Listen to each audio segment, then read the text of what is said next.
I always knew I'd be right. Not the way you want to be right, though.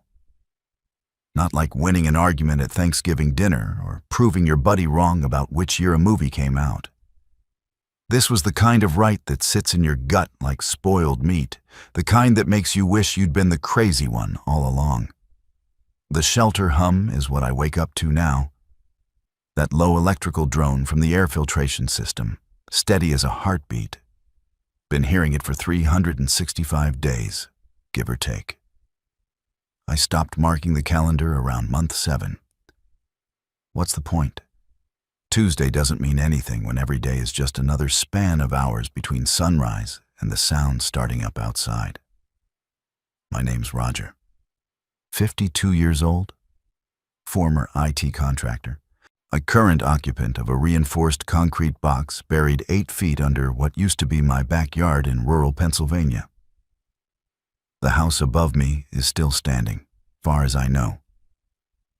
Haven't been up there in about 4 months. No reason to.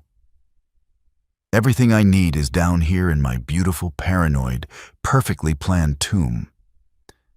Except it's not a tomb. That's what I keep telling myself when the walls start feeling too close.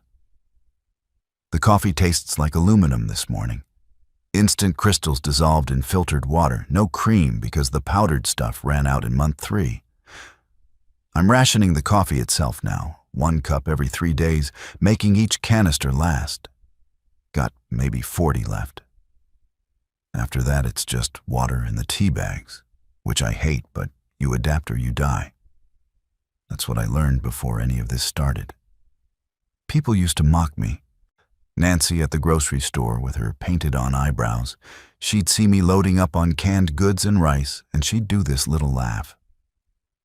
Planning for the end of the world again, Roger? Yeah, Nancy. Yeah, I was. Wonder if she made it past day 2. Probably not. Nancy didn't seem like the type who kept her pantry stocked past next Tuesday's meatloaf. The monitors flickered to life when I hit the switch. 6 screens, 6 different camera angles around the property. I installed them myself back in 2019, ran the cables through PVC piping buried 18 inches down, waterproofed every connection. My brother called it excessive.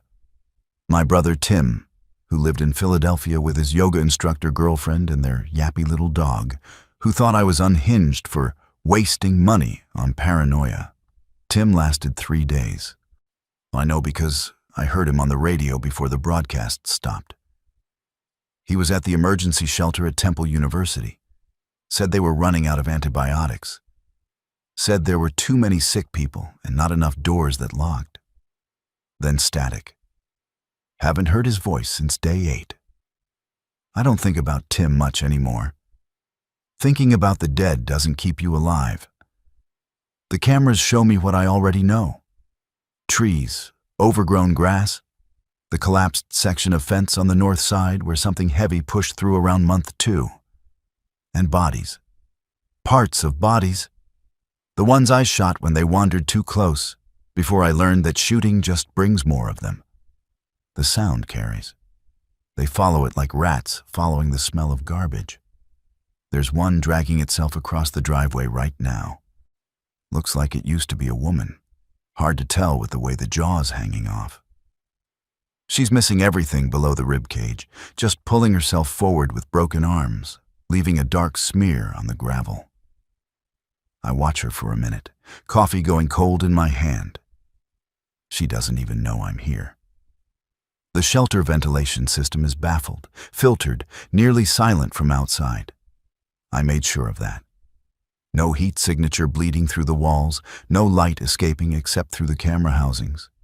And those are camouflaged. She'll drag herself into the woods eventually. They always do. They follow sound, movement, anything that suggests food. But there's nothing here for her except dirt and the smell of rot from her friends I put down months ago. I turn away from the screens. Inventory check is at 800 hours every morning. Routine keeps you sane, or at least keeps you from noticing you're going insane. I've got it all on spreadsheets, printed out and laminated, because I'm not an idiot who relies on electronics. The backup power cells are good for another 8 months if I'm conservative. The solar panels up top are still functional, feeding the batteries during daylight. I checked the readouts. 87% charge. Good enough. Food inventory. 143 cans of various vegetables. 92 cans of beans. 64 cans of soup. 41 cans of fruit. 18 jars of peanut butter. 50-pound bag of rice, 3/4 full. Dried pasta, maybe 30 pounds. Protein powder, 12 containers. Multivitamins, enough for another year if I take one every other day instead of daily. Water's not a problem.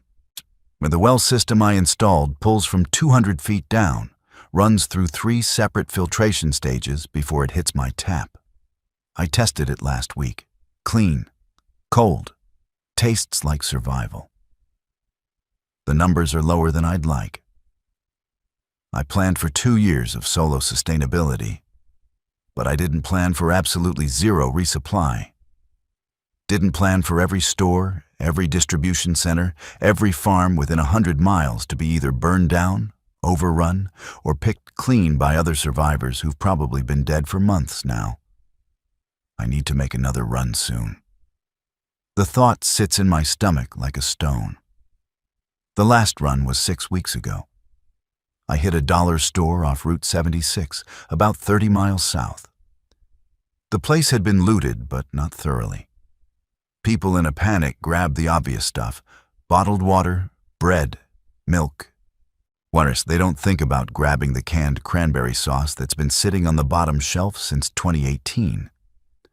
They don't think about the industrial-size containers of cooking oil in the back storage room. They don't think like someone who's been preparing for societal collapse since the first time he read about supply chain vulnerabilities in 2001. I got out of there with 2 duffel bags full of supplies and only had to put down 3 of them. 3 shots. 3 more sounds echoing across an empty parking lot, probably pulling every dead thing within 2 miles in that direction. I drove away doing 90, hands shaking so bad I could barely hold the wheel straight. You'd think shooting them would get easier. It doesn't. Even now, knowing what they are, knowing they're not people anymore, there's this split second before you pull the trigger where your brain shows you who they used to be. The soccer mom, the construction worker, the kid who couldn't have been more than 16. Then you shoot them in the head and they drop, and you don't think about it because thinking about it means you don't move fast enough next time. The car's in the garage. 2015 Ford Explorer, 4-wheel drive, reinforced bumper. I installed myself using steel I-beams and 1/2-inch plate. The windows are covered with steel mesh, welded into frames that bolt onto the doors. You can see out through the mesh, but nothing's getting in. I've got push bars on the front and back. The thing's a tank. Burns gas like crazy, but that doesn't matter when every gas station between here and Pittsburgh is free for the taking, assuming you're willing to risk your life pumping it. I've got 40 gallons stored in jerry cans in the garage. Treated with stabilizer, good for another 6 months maybe. After that, I'll need to siphon more. There's a Shell station 8 miles east that I've been eyeing. Haven't hit it yet because it's visible from the highway, and the highway is a death trap. I watched a convoy try to go south on Route 80 back in month 2. Must have been 30 vehicles. I was up on the roof with my binoculars like an idiot, watching. They got maybe 3 miles before the gridlock stopped them. Then the swarm came. I couldn't see details from that distance. Didn't need to. The screaming carried just fine. I checked the Explorer's fluids, even though I just checked them 4 days ago. Oil's good. Coolant's good. Brake fluid, transmission fluid, all fine. The battery's on a trickle charger. I start the engine and let it run for exactly 10 minutes. like I do every week, keeping everything lubricated and functional. The sound is loud in the concrete garage, echoing off the walls. I built this space with a shelter, a separate entrance tunnel from the living area, designed so I could come and go without exposing the main shelter entrance. The garage door is reinforced steel, the kind they use for loading docks. Took me 3 months to install it properly. The engine ticks as it cools. I sit in the driver's seat, hands on the wheel, and I imagine going somewhere. Not the dollar store or the gas station. Somewhere far. West, maybe. Colorado. I've heard rumors on the shortwave that there are government holdouts in the mountains. Safe zones. Military protection. Could just be bullshit. It probably is bullshit. But sometimes I think about loading up the Explorer with everything I can carry and just driving until I hit something that isn't death and ruin. Then I remember Tim on the radio, talking about the emergency shelter, and I stay put. The shortwave is how I know anything at all about what's happening beyond my 8-foot concrete walls. I've got a decent rig, nothing fancy, ham radio setup I've been licensed for since 2003. Most channels are dead now. Static. But there are still voices out there. Crackling through the interference, people broadcasting from God knows where. There's a woman who comes on every night at 2100 hours on 7.295 megahertz.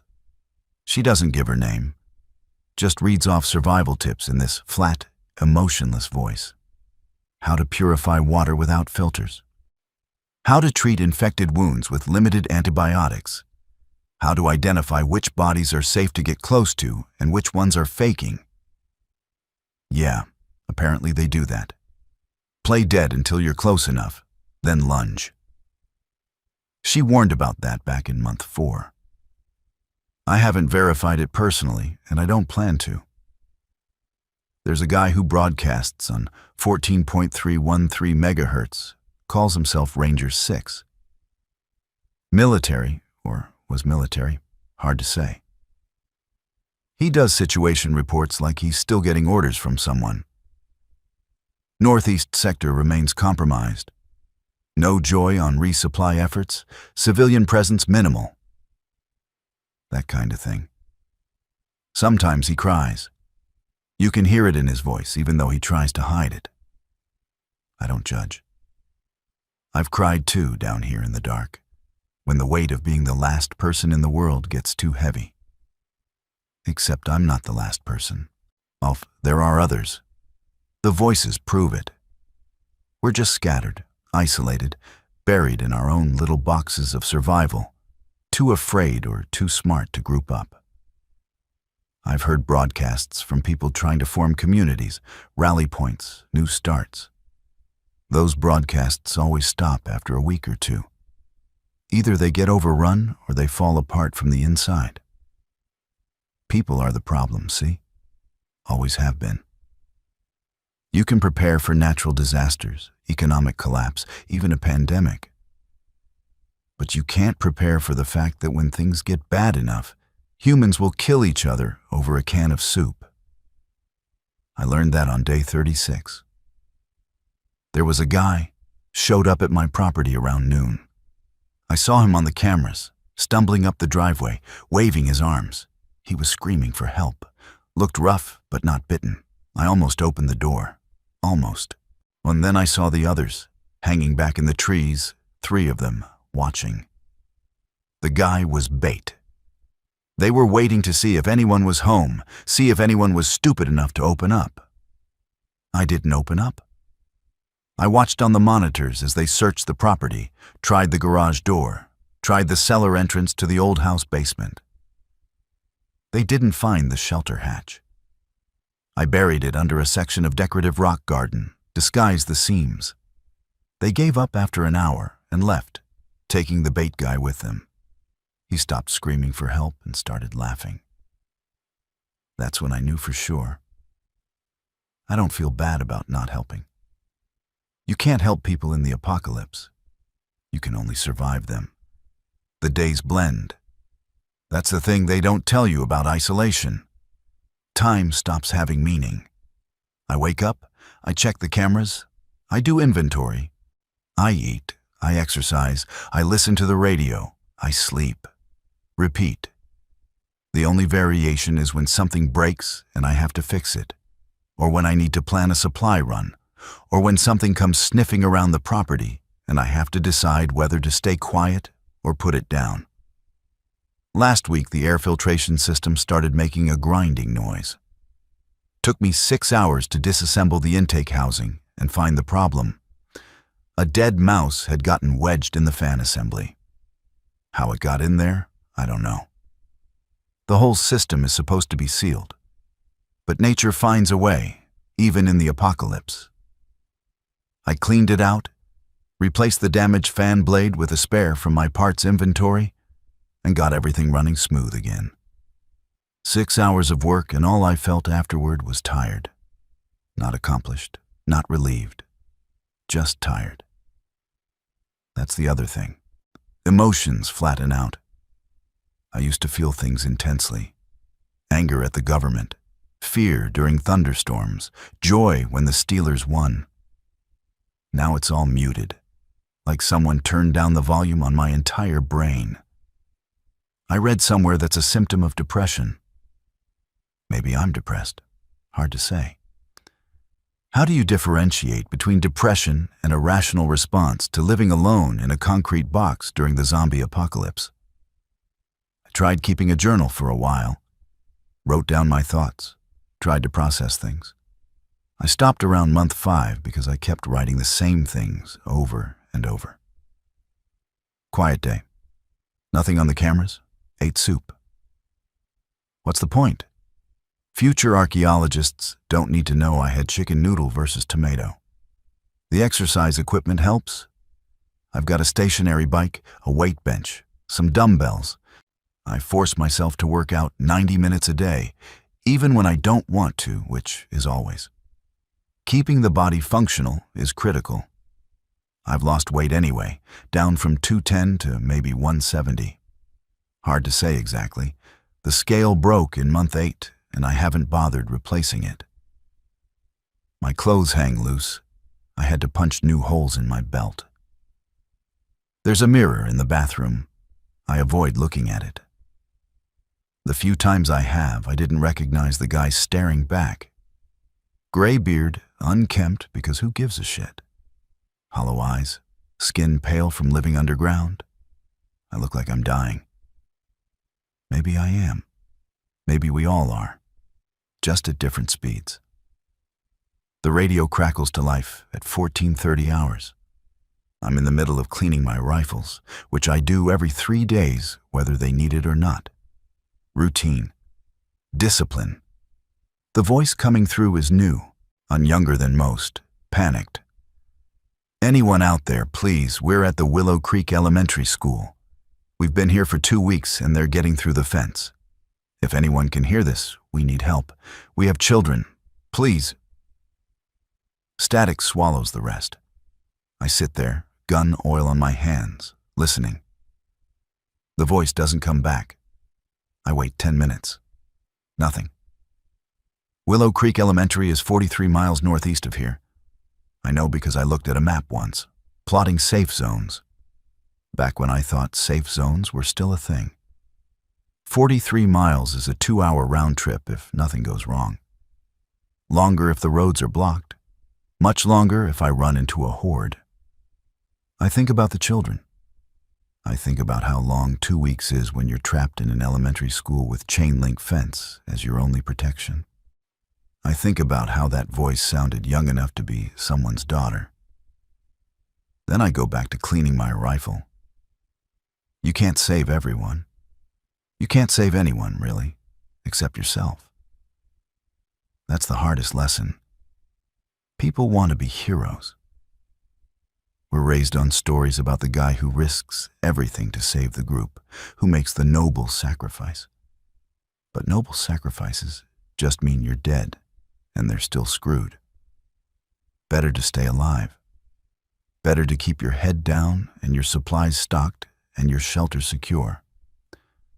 I tell myself that as I finish cleaning the rifle. I tell myself that as I eat dinner, canned chili heated on the propane camping stove. I tell myself that as I lie in bed, staring at the ceiling, listening to the hum of the filtration system, the voice doesn't come back on the radio. I don't know if that means they got out or got eaten. I don't let myself wonder. Sleep doesn't come easy anymore. It used to. Back in the first month, I'd drop off the second my head hit the pillow, exhausted from the stress and the physical work of fortifying, organizing, surviving. Now I lie awake for hours, brain cycling through the same loops. Did I lock the garage door? Yes. Did I check the water filtration? Yes. Are the cameras recording properly? Yes. Do I have enough ammunition for the next supply run? Maybe. Should I risk going to the sporting goods store on Route 22? Probably not. Will I anyway? Probably. When I do sleep, I dream about before. Not the good parts. I dream about sitting in traffic on the way to a job I hated. I dream about arguing with Tim about whether I should invest in cryptocurrency. I dream about Nancy at the grocery store, her painted eyebrows, her little laugh. Stupid, mundane things. I wake up and for a split second, I forget where I am. And then I remember. And it's like finding out the world ended all over again. The sound starts at 03:42 hours. I'm awake instantly, hand reaching for the .45 I keep on the bedside table. It's not a loud sound, just scratching. Something scraping against metal, rhythmic, persistent. I check the monitors. Nothing on the cameras? The scratching continues. It's coming from above, from the direction of the old house foundation. I grab a flashlight and move through the shelter, trying to pinpoint it. The main living area is clear. The storage room is clear. The sound is loudest near the access tunnel to the garage. But something is in the crawl space between the shelter ceiling and the surface. Something is trying to dig down. My first thought is raiders. The guys from day 36, maybe they came back. Maybe they figured out there's something here worth finding. But raiders would use tools. This sounds like hands, like fingernails on metal ductwork. One of them got into the crawl space. I don't know how. I sealed everything. Every vent, every access point, every potential entry. But something found a way. Maybe through the old house basement, maybe through a gap I missed. Doesn't matter. What matters is there's a zombie directly above my head, scratching at the barrier between us. The scratching stops. I stand there in the dark, flashlight off, gun in hand, barely breathing. Silence, then footsteps. Slow, dragging, moving across the ceiling. It's exploring, searching. The footsteps stop directly above the main living area, above my bed. I don't sleep the rest of the night.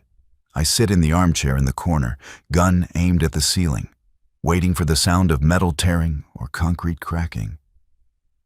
It doesn't come. By 0600, the thing is still up there. I can hear it occasionally, shifting weight, dragging itself from one spot to another. It knows something is down here. Maybe it smells me. Maybe it hears the air filtration. Maybe it's just random and I'm projecting intelligence onto something that's basically a mobile corpse. When dawn comes, I check the cameras again. Still nothing visible. The thing must have entered through a gap in the old house foundation, wormed its way into the space between the shelter and the surface. I think about going up there to deal with it. But that means unsealing the garage access tunnel, opening myself up to potential exposure. If there's one, there might be more. If I open that door and there's a dozen of them waiting, I'm finished. So I wait. I listen to it drag itself around up there all day. I try to eat breakfast, but everything tastes like cardboard. I try to focus on other tasks, but my brain keeps coming back to the scratching, the footsteps, the thing that's too close. By nightfall, it's gone quiet. I check the monitors obsessively. Nothing. Maybe it left. Maybe it's just resting. Maybe it died up there and now I have a corpse rotting in my crawl space, which will eventually seep down and contaminate my air supply. I need to deal with it. I know I need to deal with it. But the thought of opening any door, any access point, fills me with a paralysis I can't quite shake. This is what fear does. It erodes you. Day by day, decision by decision, until you're too afraid to do the things necessary to keep yourself safe. I've seen it happen to others. The broadcasts that started strong and confident, then got quieter, more hesitant, then stopped altogether. Fear is more dangerous than the zombies.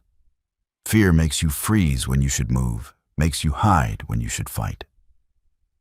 I make myself a deal. If it's still there tomorrow, I handle it. No excuses. I'll suit up, I'll open the access panel to the crawl space, I'll put the thing down. Simple, direct.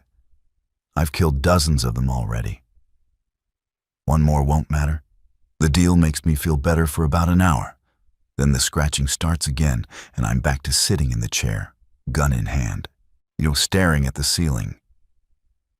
The thing leaves on its own around 300. I hear it dragging itself back the way it came, the sounds fading into the distance. I check the cameras with the night vision setting. There, emerging from under the collapsed section of the old house's front porch, a shape. Humanoid. Missing an arm. It drags itself across the lawn and disappears into the trees. I don't relax. I sit there until sunrise, then I force myself to eat, to shower, to go through the routine. The routine is all that matters. The routine keeps you human. But my hands shake when I try to update the inventory spreadsheet. The numbers blur. I give up and lie down on the bed, staring at the ceiling where the thing was 12 hours ago. And I wonder how much longer I can do this. The answer is, as long as necessary. Because the alternative is giving up, and giving up means dying. And I'm not ready to die. Not yet. Not after everything I did to prepare, to survive, to prove that I was right all along. Even if being right feels an awful lot like being punished. The supply situation forces my hand 2 days later. I'm down to rationing levels that aren't sustainable. 1 can of food per day, supplemented with rice and beans. The protein powder's getting low. I need calories. I need variety. I need to make a run. I spend 6 hours planning. Maps spread out on the table, routes marked in red, alternates in blue.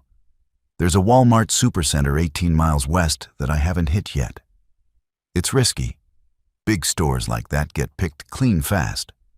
But they also have storage areas that most people don't think to check. Loading docks, managers' offices, and employee break rooms. I've found good supplies in weird places before. A whole case of canned ham in the customer service desk at a Kmart. Box of granola bars in the ceiling tiles of a pharmacy bathroom. The route takes me down back roads, avoiding highways. Highways are graveyards. I learned that watching the convoy. I plot a path through state routes and county roads, places where I can turn around if I hit an obstruction, places where the trees are thick enough to provide cover if I need to bail from the vehicle. I load the Explorer methodically. Bug-out bag in the passenger seat. 3 days of food, water purification tablets, first aid kit, spare ammunition, road flares, hand crank radio. The rifles go in the back seat, 1 AR-15 and 1 hunting rifle, both loaded with 1 in the chamber. The .45 stays on my hip, and I wear my plate carrier vest, ceramic plates front and back, heavy but worth it. Gloves, boots, a respirator mask that filters particulates, because I don't know if the infection is airborne, and I'm not taking chances. I open the garage door at 0900 hours when the light is good and I can see clearly. The driveway is empty. The trees are still. I listen for 30 seconds before I pull out. Engine rumbling, gravel crunching under the tires. The first mile is always the worst. That's when your brain screams at you to turn around, to go back to the shelter, to stay safe. I white-knuckle the steering wheel and keep driving. The road is cracked, weeds growing through the asphalt. I pass a burned-out minivan on the shoulder. The windows are blown out. There are dark stains on the seats. I don't slow down. 3 miles out, I see the first one. Standing in the middle of the road, swaying slightly, head tracking toward the sound of the engine. Used to be a man in a business suit, tie still knotted, briefcase on the ground beside him. I don't stop. I hit him going 45. The bumper catches him square, and he crumples, rolling under the vehicle with a series of thumps. I check the rear view. He's trying to get up, left leg bent at a wrong angle, still reaching toward the sound of the engine. I keep driving. The county roads are quiet. I see evidence of people everywhere. Abandoned cars, trash blown into the ditches. A child's bike lying in someone's front yard, pink streamers on the handlebars. I don't look too closely at the houses. Some of them still have doors hanging open. Some of them have smears on the windows. Route 19 is blocked by a jackknifed semi. I take the alternate route, looping south through farmland. The fields are overgrown, corn that nobody harvested gone wild and brown. There's a farmhouse in the distance, white paint peeling, barn collapsed. I see movement near the barn, multiple shapes. I give it a wide berth. The Walmart appears after 40 minutes of driving. It's set back from the road, huge parking lot stretching out like a concrete desert. There are cars scattered everywhere, doors open, contents spilled. Shopping carts overturned. A fire must have gone through at some point because part of the building's facade is scorched black. I park near the garden center entrance, reverse position so the nose is pointed toward the exit. Engine off. I sit there for 5 minutes, watching, listening. The wind pushes a plastic bag across the parking lot. Nothing else moves. I grab the AR-15 and step out. The air smells wrong. Rot and smoke and something chemical. The garden center doors are smashed, glass crunching under my boots. I move inside, weapon up, scanning corners. The place has been gutted, shelves knocked over, products scattered everywhere. I see blood on the floor, drag marks leading toward the main store entrance. I follow them because I'm an idiot who can't help himself. The main store is cavernous. Emergency lighting still works somehow, battery backup maybe, casting everything in dim yellow. The drag marks lead to the electronics section. There's a body there? No. Multiple bodies. Piled up like someone tried to make a barricade. They're all wrong, torn apart. Some are moving, but barely, just twitching. I back away slowly. This was a mistake. The place is compromised. I should leave. Then I hear it. A sound from the back of the store.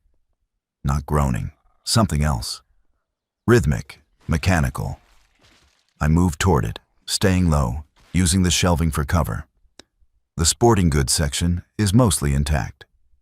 Someone reinforced it with wire fencing, made a little safe zone. The fence is breached now, torn open, but there's still supplies inside. Camping gear, backpacks. I see boxes of ammunition on the shelves. The sound is coming from beyond sporting goods, from the warehouse area. I push through the plastic strip curtains and freeze. There's a generator running. Someone set up a generator in the back warehouse, connected to work lights that illuminate a space cleared of debris. And in that space, someone built something. It looks like a fort. A pallet stacked and reinforced with plastic wrap, tarps overhead. There's a sleeping bag visible through a gap. Canned goods stacked neatly. Someone is living here. I call out. Hello? My voice echoes. The generator chugs. Nothing else. I approach the fort carefully. The entrance is a gap between pallets, covered with a hanging tarp. I push it aside with the rifle barrel. The smell hits me immediately. Decay. Sickness. I cover my nose with my sleeve and look inside. There's a person on the sleeping bag. Woman, maybe 30, hard to tell. She's dead. Has been for a while. The skin is gray, eyes clouded. But she's not animated. Not moving. Just dead. There's an empty pill bottle next to her hand. The label says oxycodone. She killed herself rather than starve or get eaten. Can't say I blame her. I back out and look around the warehouse. This was a good setup. She had water barrels. She had food. She had light and heat. But she gave up anyway. Maybe she got sick. Maybe she just got too lonely. The why doesn't matter. The result is the same. I take what I can carry. The ammunition first, 5 boxes of .223 and 3 boxes of .45. Then food from her stash, cans of soup and vegetables that she won't need. A new water filter still in its package. Batteries, a hand crank flashlight. I feel like a vulture picking over a corpse, but practicality overrides guilt. She's dead. I'm alive. I need these things more than she does. I'm loading the last of it into my bag when I hear the sound. Not from the warehouse, from the main store. Multiple sets of footsteps, shuffling, dragging. They followed me in. I move fast. He's slinging the bag over my shoulder, weapon up. The strip curtains are moving. Something's pushing through. I see a hand first, fingers bent wrong, then an arm, then a head. Male, older, wearing the remains of a Walmart vest. Name tag says Leonard. Leonard's jaw is missing. His throat is gone. He shouldn't be able to make noise, but there's this wet rasping coming from the hole where his neck used to be. I put 2 rounds in his head, and he drops. The gunshots echo like thunder. I curse myself for not using the suppressor. Too late now. I can hear more of them coming, drawn by the sound. I run for the garden center exit. The warehouse is a maze of shelving and pallets. I vault over a fallen display, boots skidding on the polished concrete. Behind me, the sounds multiply. They're in the warehouse now. Dozens of them, maybe hundreds. The whole horde from the main store, funneling toward the gunshots. The garden center is 20 yards away. I can see daylight through the broken doors. I'm almost there when one lunges from between the shelving units. It used to be a teenager, skinny kid in a black hoodie. His eyes are filmed over, his hands grab for me, and I don't have time to shoot, so I slam the rifle stock into his face. He staggers back, and I keep running. Out through the doors, across the parking lot, glass crunching. The Explorer is right where I left it. I throw the bag in the back seat and dive into the driver's seat. Keys in the ignition, engine roars to life. I slam it into drive just as the first wave of them spills out of the garden center. There must be 50 of them. More. They pour out of the building like ants from a kicked hill, stumbling, running, crawling. I punch the gas and the Explorer lurches forward. The tires scream. I aim for the parking lot exit, weaving between abandoned cars, and something jumps onto the hood. It's a woman in a torn dress, her face split open from forehead to chin. She's scrabbling at the windshield, smearing it with black fluid. I can't see. I hit the brakes and she slides off. I run over her with a bump and keep going. The access road, the highway. I'm doing 70 in a 45 zone. The engine whines. I check the mirror. They're not following anymore. They can't keep up. I'm safe. My hands are shaking so bad I can barely hold the wheel. I pull over after a mile onto a side road and just sit there. My heart is hammering. I can feel it in my throat. The adrenaline makes everything sharp and bright and wrong. I almost died. For what? Ammunition and soup? Was it worth it? I look at the supplies in the back seat. 5 boxes of ammunition, 12 cans of food, water filter, batteries, maybe 3 weeks' worth of calories if I'm careful. Yeah, it was worth it. I drive home a different route, looping north, adding an extra hour to the trip. I don't care. I need time for my hands to stop shaking. I need time to process the fact that I just looted a dead woman's survival cache and then ran from a horde of zombies like it was a normal Tuesday. Because it is a normal Tuesday now. This is normal. This is life. The shelter entrance has never looked so good. I pull into the garage, close the door, and sit there in the dark for 10 minutes before I can make myself move. Then I unload. I sort the supplies. I update my inventory spreadsheet. I clean the rifle and reload the magazines I expended. Routine, discipline, these things matter. That night, I dream about the woman in the sleeping bag, her clouded eyes, the pill bottle. In the dream, she sits up and asks me why I took her food. I tell her I'm sorry. She doesn't accept the apology. She never does, no matter how many times I have the dream. I wake up at 4:30 covered in sweat. The shelter hum is there, steady, unchanged. I get up and make coffee even though it's not my coffee day. Rules are for people who aren't falling apart. The radio has new voices. A guy on 3.890 megahertz calls himself Prophet. He's preaching. Says the zombies are God's judgment. Says the righteous will inherit the earth once the sinners are consumed. His voice has that manic edge that makes me think he's not eating enough. Starvation does things to your brain, makes you hear things, see things. I don't judge. I've caught myself talking to the walls more than once. There's a group on 21.380 megahertz trying to organize a convoy to head west. They're broadcasting meeting coordinates, rally points, safety protocols. It sounds organized, professional. I listen to them plan their route and I think about joining them. Strength in numbers, right? Then I remember every other group I've heard about on the radio. None of them lasted. The convoys get overrun. The safe houses get breached. The communities tear themselves apart from the inside when resources get scarce. I'll take my chances alone.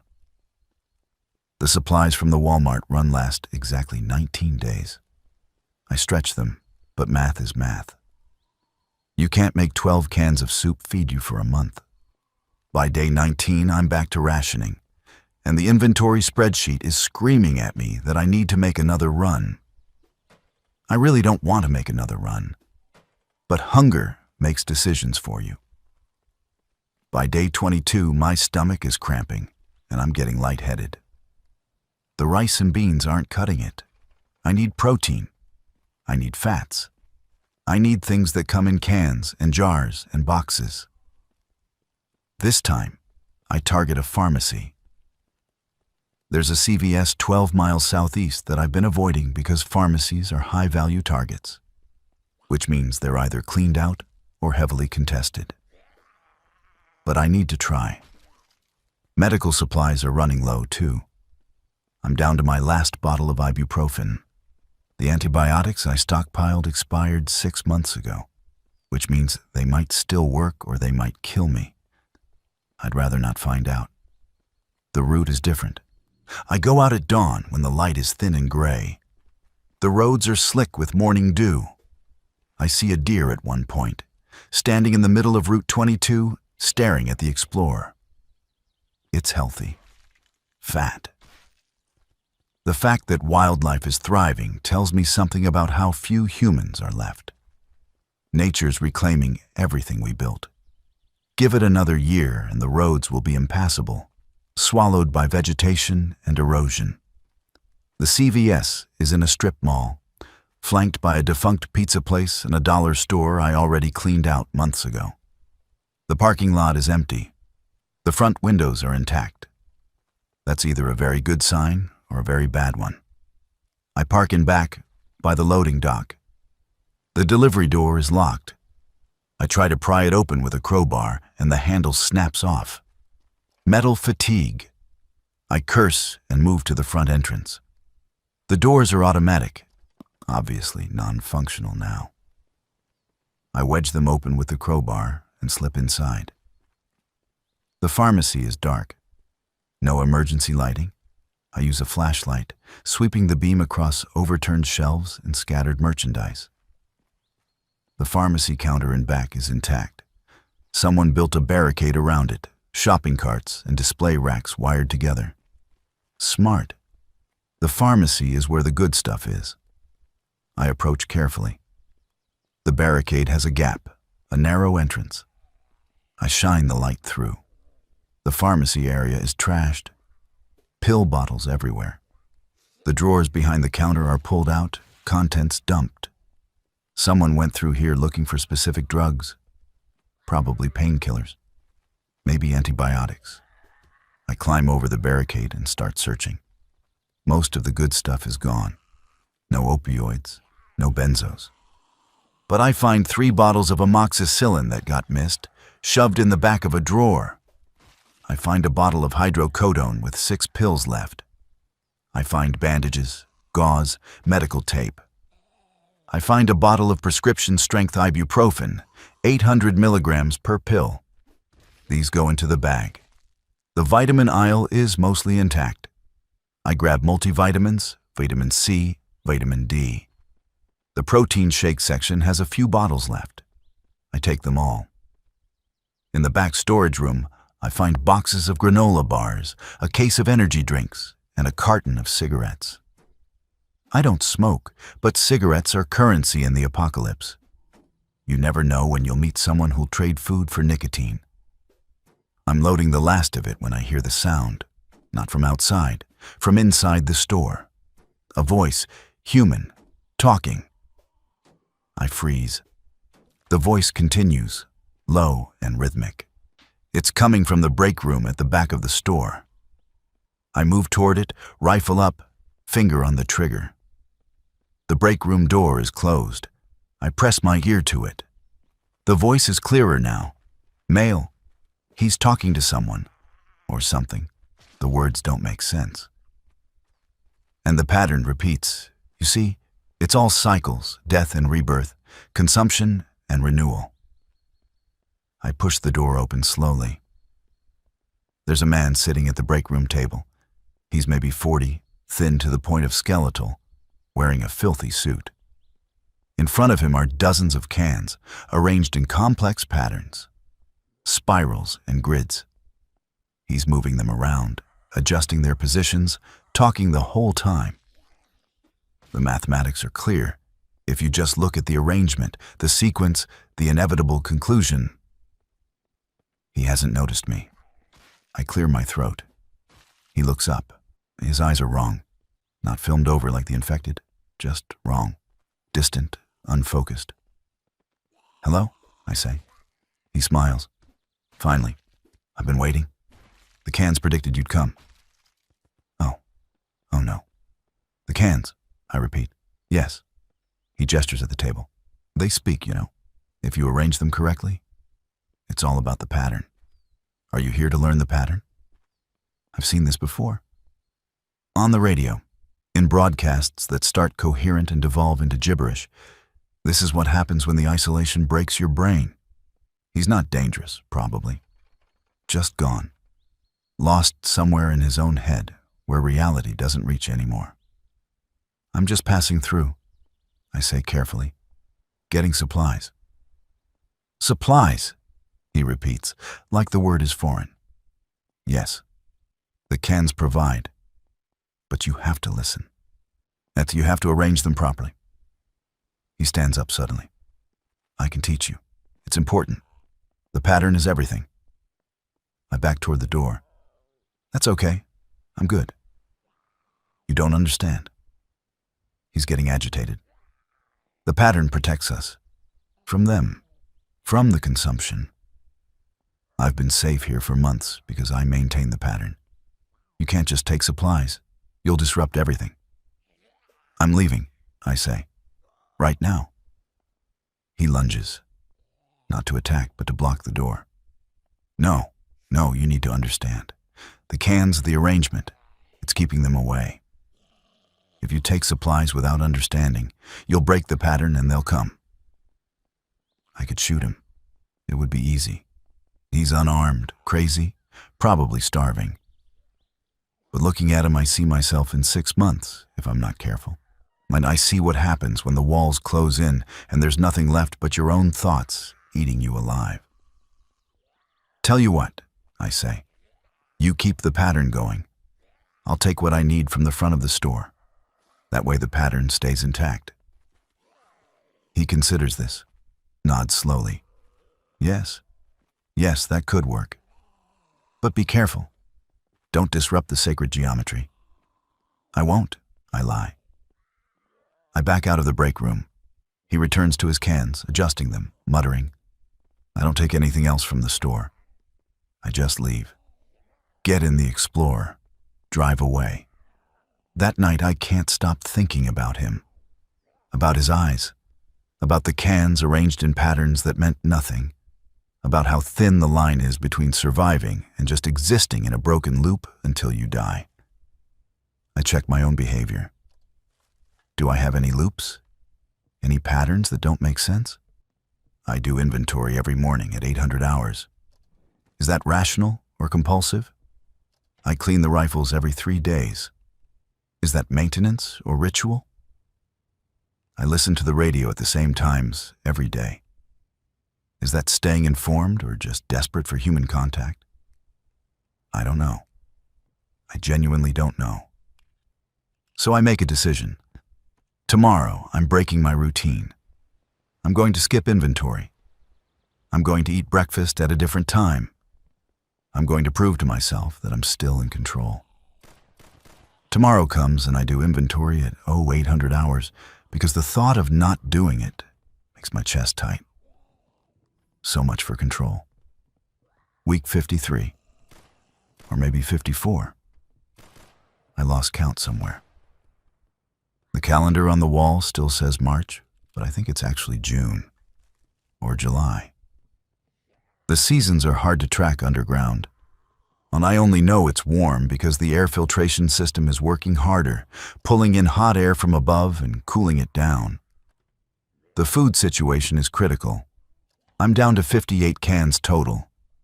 That's maybe 6 weeks if I'm careful.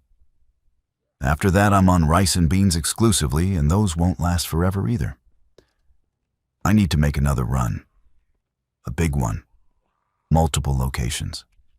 I need to risk it. I spend 3 days planning. I map out a route that hits 5 locations. A grocery store, a gas station mini-mart, a hunting supply shop, a warehouse store, and a farmhouse that might have a cellar. It's ambitious, dangerous, but necessary. I prep the Explorer. Full tank, spare gas cans full, every weapon loaded. I pack the bug-out bag with enough supplies for 3 days in case something goes wrong and I can't get back. I suit up in full gear, plate carrier, gloves, respirator. I look like I'm going to war. I guess I am. I leave at dawn. The first stop is the grocery store, 8 miles north. It's a small place, local chain, the kind of store that probably did most of its business selling overpriced organic produce to suburban moms. The parking lot has that same abandoned look. Cars with flat tires, trash everywhere, a shopping cart wedged against a light pole. The front doors are broken. I go in fast, sweeping corners. The smell is overwhelming. Rot. Something died in here and decayed. I breathe through my mouth and move to the canned goods aisle. It's been picked over, but there's still stuff on the bottom shelves. Creamed corn, canned beets. Things nobody wanted. I take it all.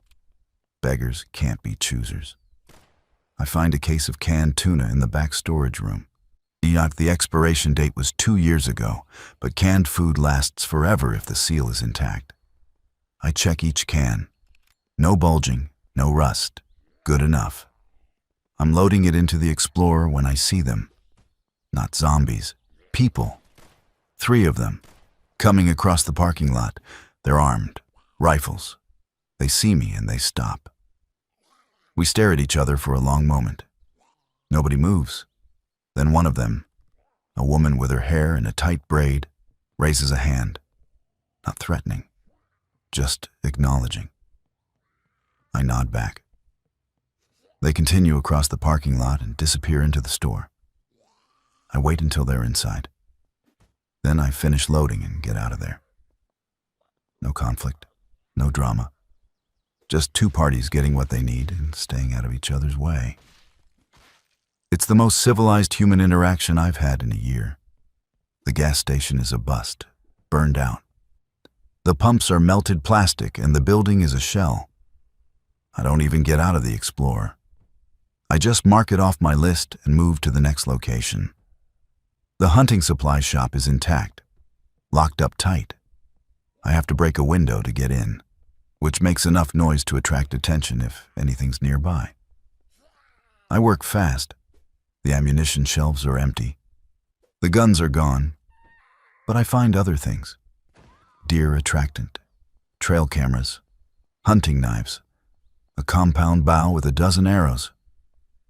I'm not a bow hunter, but I take it anyway. Silent hunting might be necessary soon. In the back office, I find something unexpected. A logbook. Someone was using this place as a shelter. The entries are dated. They start on day 12 of the outbreak and end on day 87. The handwriting gets shakier as the entries progress. The last one just says, "I can't do this anymore." There's a body in the office closet. Gunshot wound to the head, self-inflicted based on the position. I don't search the body. I just close the closet and leave. The warehouse store is a Costco. It's massive. I approach it with extreme caution because places like this are either gold mines or death traps. The parking lot is full of cars. Too full. Like people came here seeking shelter when things went bad. I park a distance away and glass the building with binoculars. The front entrance is barricaded. Someone fortified this place. Could still be occupied. Could be overrun. No way to know without getting closer. I'm debating whether to risk it when I see movement. Not at the entrance. On the roof. A figure. Human. They're pacing back and forth, looking out over the parking lot. Lookout position. I make a decision. I flash my headlights. 3 short bursts. The figure on the roof stops, looks in my direction. I see them lift binoculars. Then they point a rifle at me. I throw the Explorer in reverse and get out of there. A shot cracks out, impacts the pavement where I was parked. I don't know if they were aiming to kill or warn, and I don't stick around to find out. Occupied locations are a hard no. I learned that months ago. People in groups get territorial. They shoot first. I don't blame them. I'd do the same if someone approached my shelter. I cross the Costco off my list and head to the last location, the farmhouse. It's 12 miles down a county road that's more pothole than asphalt. The farmhouse sits at the end of a long gravel driveway, surrounded by fields. There's a barn, a silo. The house itself looks old, maybe 100 years. White paint peeling, porch sagging. I approach slowly. No signs of life. No signs of death either. The front door is closed, windows intact. I park near the barn and sit there for 5 minutes, watching, listening. Nothing. I get out. The gravel crunches under my boots. I'm hyper-aware of every sound I make. The barn door is open. I look inside. Hay bales, old farm equipment. a rusted tractor. Nothing useful. The house is locked. I kick in the door, which feels wrong but necessary. Inside it smells like dust and age. The furniture is covered with sheets. Family photos on the walls. These people left before things got bad. Probably went to stay with relatives in the city. Probably dead now. The kitchen is a disappointment. The pantry is empty. Whoever lived here didn't keep much food on hand. But there's a door in the kitchen floor. Cellar access. I open it. Wooden stairs descending into darkness. I shine my flashlight down. I see shelves, jars, cans, jackpot. The cellar is a prepper's dream. Not on my level, but whoever lived here knew how to preserve food. There are dozens of mason jars filled with preserved vegetables, pickles, tomatoes, green beans. There are canned goods. There's a shelf of home-preserved jams. There's even a case of bottled water, dusty but intact. I start hauling it up, trip after trip, loading it all into the Explorer. I'm grinning like an idiot. This is months of food. Half a year if I'm careful. I'm so focused on loading that I almost miss the sound. Footsteps on the porch. I freeze. The rifle is in the Explorer. I've got the .45 on my hip, and I draw it and move to the window. There's someone on the porch. No, multiple someones. 3 of them. Not zombies. Survivors. They're looking at the Explorer. One of them tries the driver's door. Locked. He peers through the mesh-covered window. I can see him examining the supplies in the back. "Hey!" I call out from inside the house. They spin around. One of them raises a shotgun. I duck back from the window. "That's my vehicle," I say, loud enough to carry. "I'm armed. I don't want trouble." Silence. Then a voice. Male. Rough. "Yeah? Well, we don't want trouble either. But that's a lot of supplies you got there." "I found them. They're mine." "You alone?" I don't answer that. "Look," the voice continues, "we're not here to rob you. We just want to trade. You got food. We got other things. Medicine, ammunition. We can work something out." It could be legitimate. Or it could be the same setup from day 36. Bait and ambush. I try to see through the window without exposing myself. The 3 on the porch. Are there others hiding? In the barn? In the fields? "Where's your vehicle?" I ask. "Down the road. We're on foot. Our truck broke down 2 days ago. We've been walking since." That could be true. Could be a lie. I weigh my options. I've got food now. Lots of it. I don't need to trade. But they're between me and the Explorer. If I try to make a run for it, they might shoot. If I stay in here, they might wait me out or breach the house. "What kind of medicine?" I ask. "Antibiotics. Real ones. Ciprofloxacin. Plus some oxycodone if you need painkillers." I need antibiotics. Mine are expired.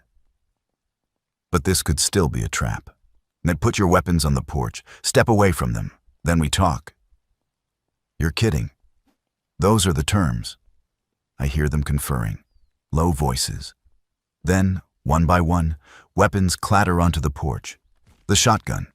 2 pistols. A hunting rifle. They step back, hands visible. I move to the door, keeping the .45 aimed. I look them over. 2 men, 1 woman. The woman looks to be in her 50s, hard-faced, graying hair. One of the men is young, maybe 25. The other is older, heavy-set, breathing hard from the walk.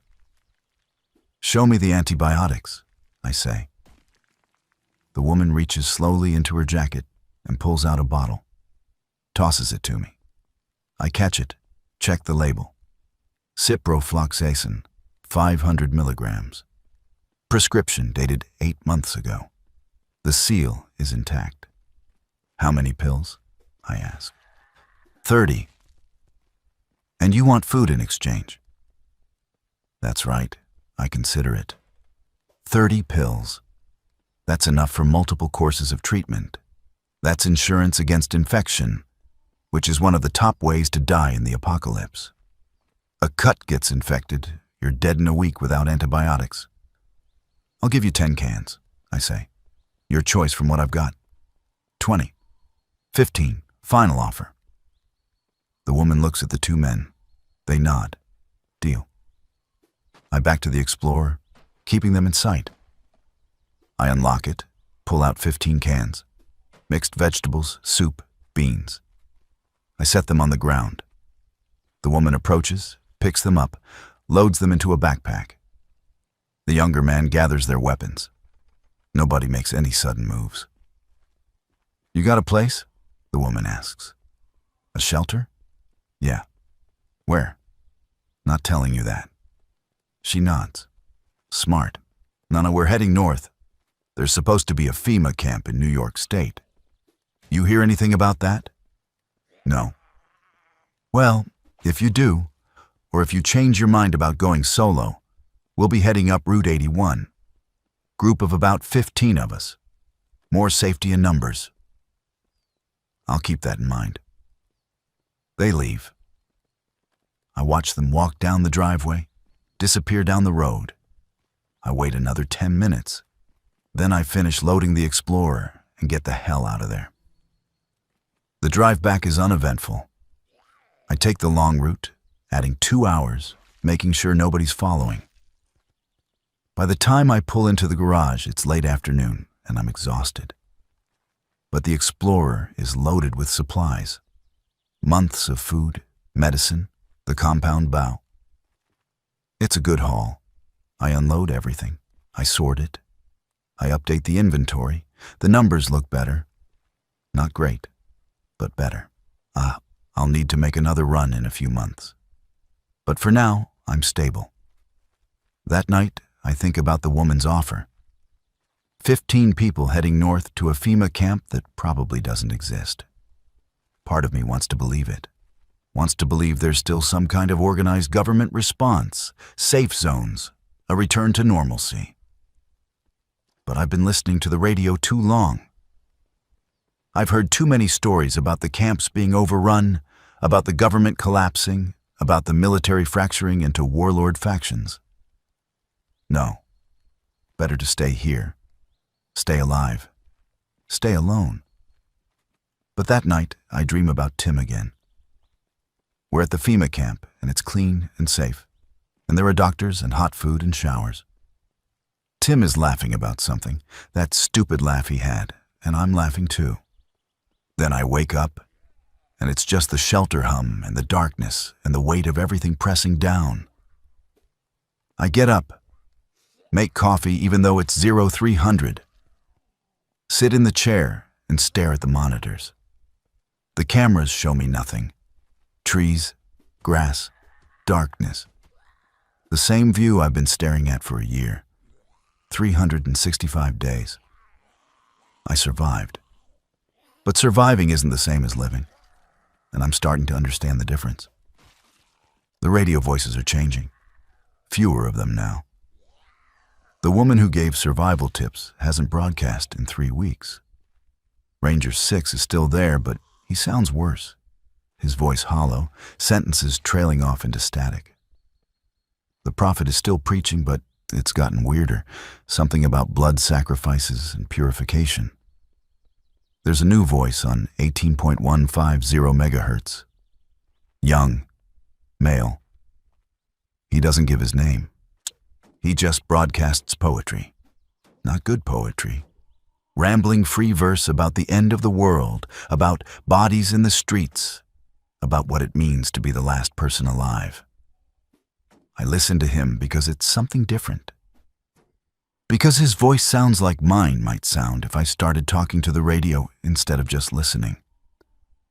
One night, he recites something that hits me. We count the days, because counting means time still matters. When we stop counting, that's when we've given up. That's when we're already dead. I look at my calendar, the one I stopped updating in month 7. I think about the guy at the CVS, arranging cans and patterns. I think about the woman in the sleeping bag at Walmart, the empty pill bottle beside her. How do you know when you've crossed the line from surviving to just waiting to die? I start counting again.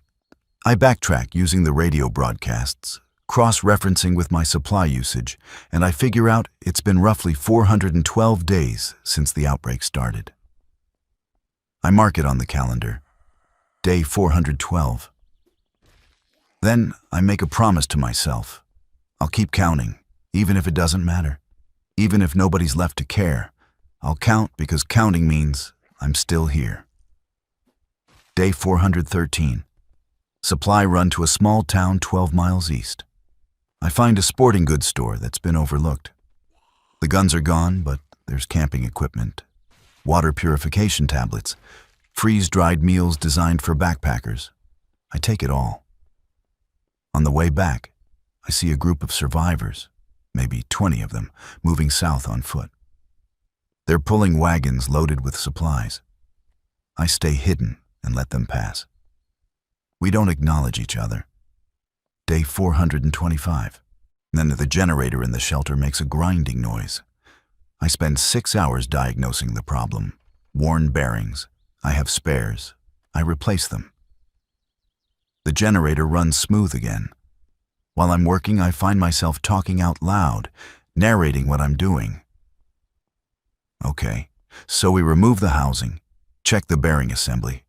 Yeah, there's the problem. When I realize I'm doing it, I stop. Then I start again because the silence is worse. Day 431. Something tries to break into the garage. I hear it clawing at the door around 0200 hours. I go into the garage with my rifle and listen. The clawing stops, footsteps on gravel, then silence. I don't open the door. In the morning, I check the cameras. There are scratch marks on the steel, deep ones.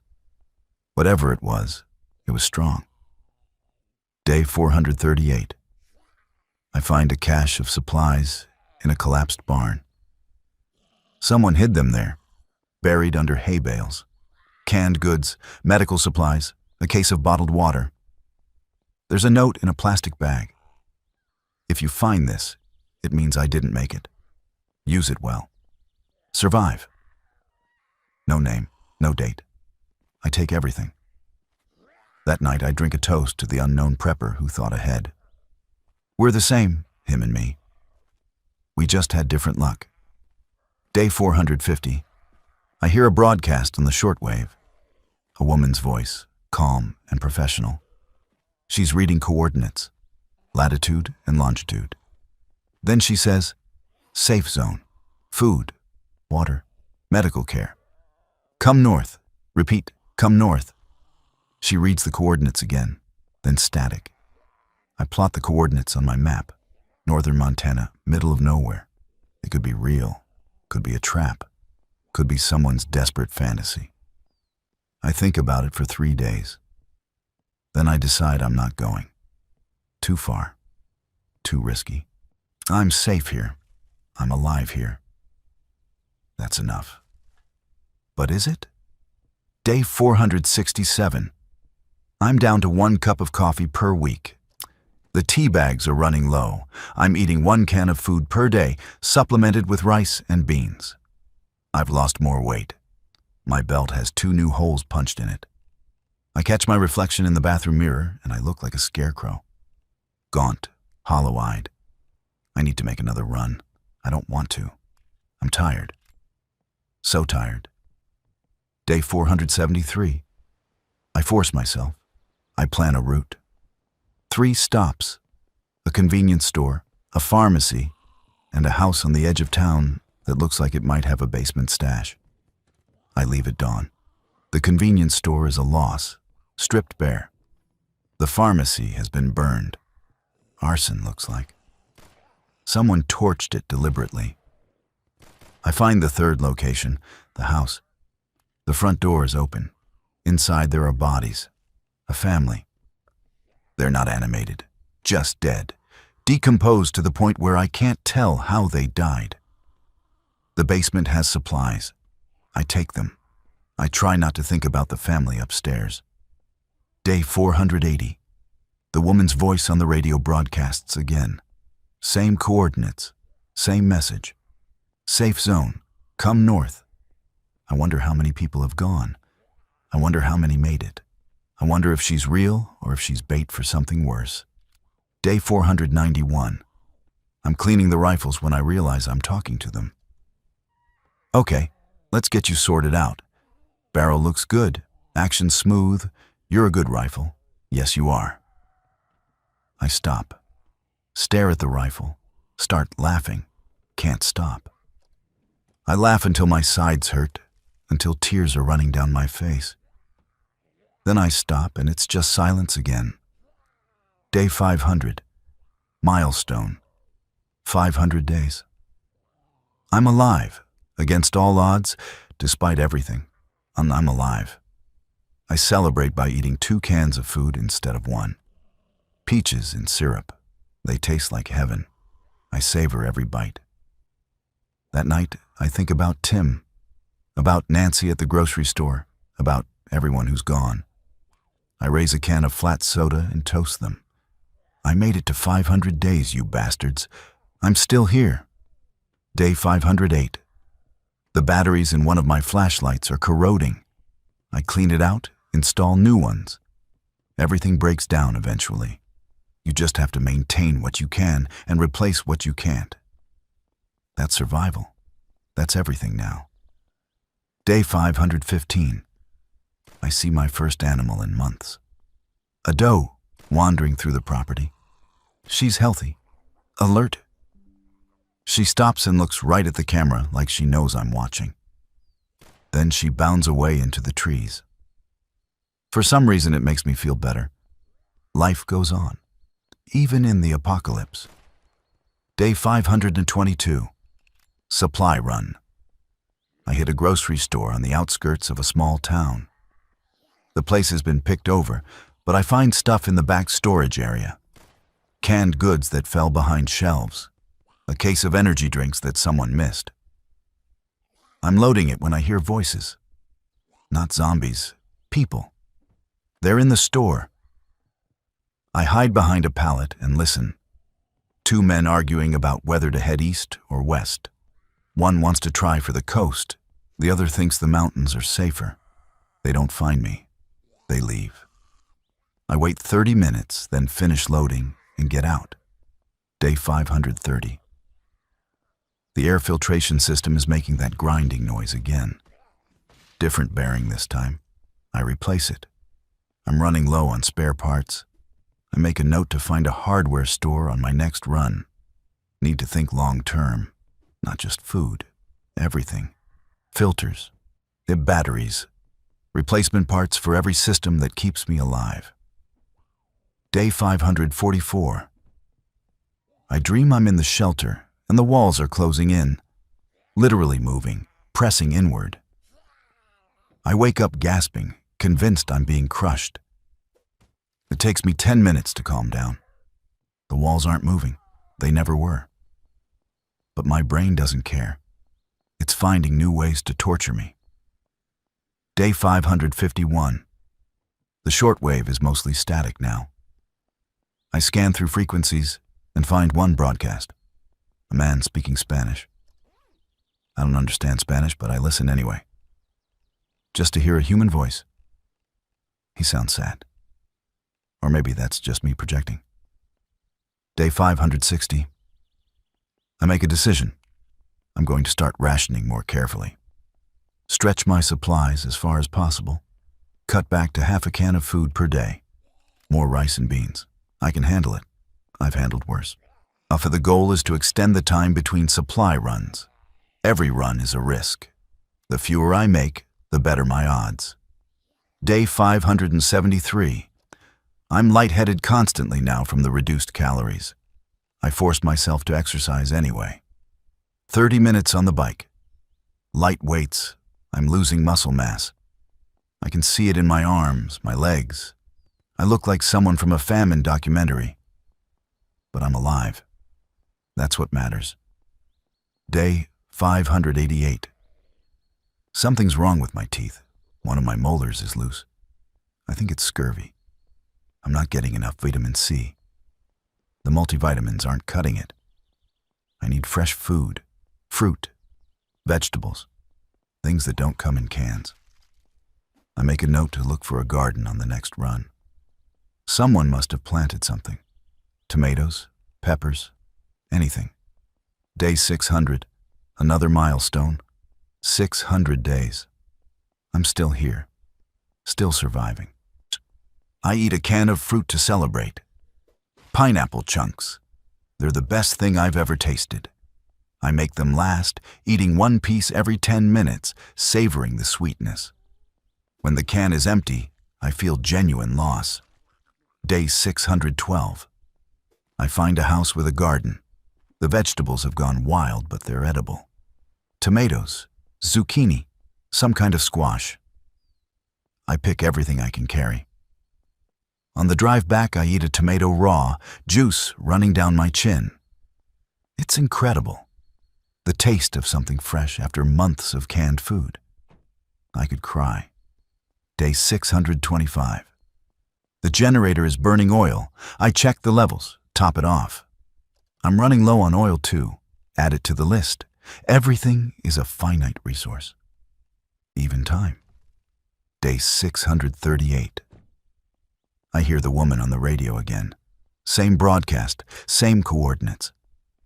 Safe zone, come north. Her voice sounds thinner, desperate. I wonder if she's real. I wonder if anyone's listening besides me. I think about responding. I don't. What would I even say? Day 651. I'm down to 38 cans of food. The rice is low. The beans are low. I need to make a run soon. I really don't want to. I'm so tired. Every run takes more out of me. I come back shaking, exhausted, haunted. But the alternative is starving. So I'll go. I always go. Day 664. Supply run. I hit a small grocery store 15 miles north. It's been cleaned out, but I find a supply closet in the back that someone missed. Industrial-size cans of vegetables. They're huge, designed for restaurant use. I can barely lift them. I take 4. That's maybe 2 months of food right there. On the way out, I see a zombie in the parking lot. It used to be a child. I don't shoot it. I just leave. Some things are too sad to deal with. Day 678. My hands shake constantly now. Malnutrition, maybe, or just stress. I can't hold a cup without spilling. I can't write without the pen wobbling. I do exercises to try to steady them. It doesn't help much. Day 690. I find a bottle of whiskey in the back of a liquor store. It's good whiskey, expensive stuff. I don't know why it survived this long without someone taking it. I bring it back to the shelter. That night I drink a glass. It burns going down. I haven't had alcohol in over a year. It goes straight to my head. I drink another glass, then another. I wake up on the floor with a pounding headache. The bottle is empty. I threw up at some point. I clean it up and swear I'll never do that again. Day 704. 2 years. 704 days since the world ended. I'm still here. I make a mark on the wall of the shelter, a tally mark joining hundreds of others. Each one is a day I survived. Each one is a small victory. I look at them and I feel nothing, just numbness. Day 717. The shortwave has been silent for 3 days. No broadcasts at all. Just static. Either everyone's dead or everyone gave up. I keep scanning frequencies anyway. Hope springs eternal, right? Day 730. 2 years exactly. Or close enough. I've survived 2 full years of the zombie apocalypse. I should feel proud. Accomplished. Instead, I just feel empty. What's the point? I'm alone in a concrete box, slowly running out of supplies, slowly losing my mind. Is this really better than being dead? I think about the woman in the sleeping bag, the pill bottle, how easy it would be. Then I think about Tim, about how he sounded on the radio, scared but trying to stay hopeful. About how he probably died badly, torn apart, or turned into one of them. About how he'd call me an idiot for giving up when I've made it this far. So I keep going. Because the alternative is worse. Because I've come too far to quit now. Because somewhere deep down, underneath the exhaustion and the fear and the despair, there's still a tiny spark of defiance. I'm not dead yet. And as long as I'm not dead, I'm going to keep surviving. Day 738. I find a radio broadcast. New voice. Woman. She's broadcasting from somewhere in Ohio. She says she has a farm, chickens, vegetables, clean water. She's looking for people to join her, build a community. She sounds genuine. I listen to her describe the farm, the security measures, the daily routines. It sounds too good to be true. I think about going. Then I remember every other group I've heard about, how they all fell apart, how people are the problem. I don't respond to her broadcast. I just listen. Day 745. My loose tooth falls out. I spit it into my hand and look at it. A molar. It doesn't even hurt. Just wiggled loose and came out. I'm literally falling apart. I need more vitamins, more protein, more calories. But I'm rationing, stretching everything. The math doesn't work. I can't maintain my health and make supplies last. Something has to give. Day 758. I make a decision. I'm going to do a major supply run, hit multiple locations, load the Explorer until it can't hold anymore, risk everything on one big haul. If it works, I'll have enough to last 6 months. If it doesn't work, well, at least I went down fighting. Day 761. Preparation day. I check every weapon, clean them, and load fresh magazines. I pack the bug-out bag. I map routes to 6 different locations, grocery stores, a sporting goods shop, a farm supply place, a warehouse, an abandoned neighborhood where every house might have some food left. It's ambitious, probably stupid. But I'm committed. Day 762. I leave at first light. The plan is to hit all 6 locations in one day before word spreads that someone's raiding the area. The first stop is a grocery store. It's been picked clean, but I find stuff anyway. I always do. A case of soup in the manager's office. Boxes of pasta in a supply closet. I load it and move on. The second stop is the sporting goods shop. I need ammunition. The place has been looted, but I find boxes of .223 hidden in a false bottom drawer. Someone's personal stash, maybe an employee. I take it all. Third stop, farm supply. I'm looking for animal feed because I've heard you can eat certain types if you're desperate. I find bags of corn, chicken feed. It's not appetizing, but it's calories. I take 3 bags. Fourth stop, warehouse store. It's the same Costco where I got shot at months ago. I approach carefully. The lookout on the roof is gone. The place looks abandoned. I get closer. The front barricades are broken. There are bodies. Lots of bodies. Zombies got in. Overran the whole place. I could turn back. Should turn back. But if zombies cleared it out, that means supplies might still be there. I go in. The smell is unbelievable. Death and decay concentrated in a massive space. I breathe through my respirator and push forward. The main floor is chaos. Bodies everywhere. Survivors and zombies mixed together. Impossible to tell which is which at this point. But the storage area in back is intact. Pallets of food, water, supplies stacked to the ceiling. I work fast. Loading the Explorer with case after case, canned goods, bottled water, rice, beans. I'm sweating through my clothes. My heart is pounding. Every sound makes me jump. But I keep loading.